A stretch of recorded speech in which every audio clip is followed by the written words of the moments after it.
How does a gasoline engine work?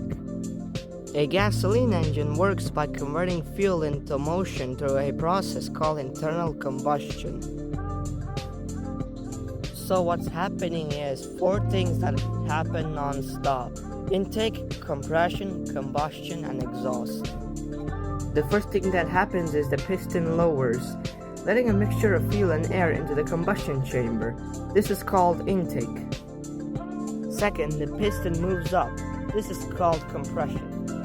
Third, the spark plug ignites the fuel and air mixture, creating a mini explosion.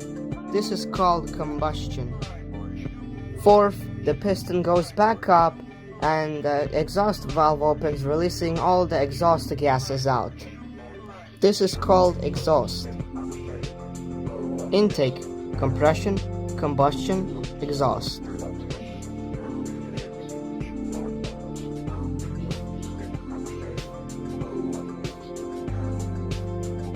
So now you know